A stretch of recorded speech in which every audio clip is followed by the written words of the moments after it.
చెప్పండి. అప్పలాభం. అప్పుల్లో ఉన్న ఒక ధైర్యం ఉంటుంది, బాధల్లో ఉన్న ఒక ధైర్యం ఉంటుంది, ఈ నాన్న వాళ్ళందరూ వ్యతిరేకమైపోయిన ఒక ధైర్యం ఉంటుంది, నీ భార్య నిన్ను అర్థం చేసుకోకపోయిన ఒక ధైర్యం ఉంటుంది, నీ స్నేహితులు నిన్ను అర్థం చేసుకోకపోయిన ధైర్యం ఉంటుంది, నువ్వు మేలు కోరిన వారే నీకు అన్యాయం చేసిన ధైర్యం ఉంటుంది. ఎందుకంటే ఈ భూమి మీద నేను వెంబడిస్తున్న ప్రభువు కూడా అదే జరిగిందన్న ఒక ధైర్యం ఉంటుంది. ఆ ధైర్యం నన్ను బలపరుస్తుంది. అందుకంటున్నాడు శిష్యులు కానీ తను కూడా వెంబడించిన ప్రతి ఒక్కరిని అన్నాడు, ఫాలో మీ ఫాలో ఇవ్వమంటే వెనకాల రమ్మని కాదు, నేను ఎందుకు ఏడుస్తున్నానో గమనించండి, నేను ఎక్కడ ఆనందం కొట్టున్నానో గమనించండి. నాలా ఉండడానికి నా యాటిట్యూడ్ మీరు అలవాటు చేసుకోండి. నాలా ఉండడం మీరు నేర్చుకుంటే ఇతరులు తిడుతున్నప్పుడు ఆ తిట్లను కూడా చెప్పండి, ఆనందంగా స్వీకరిస్తారు.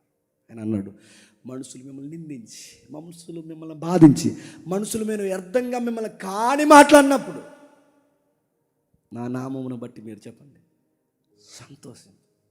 ఎవరో ఒక మాట అంటే ఎందుకు కృంగిపోతున్నావు, సంతోషించు. ఎవరో ఒక మాట అంటే ఎందుకు అలా బెంగపెట్టుకుంటున్నావు, సంతోషించు.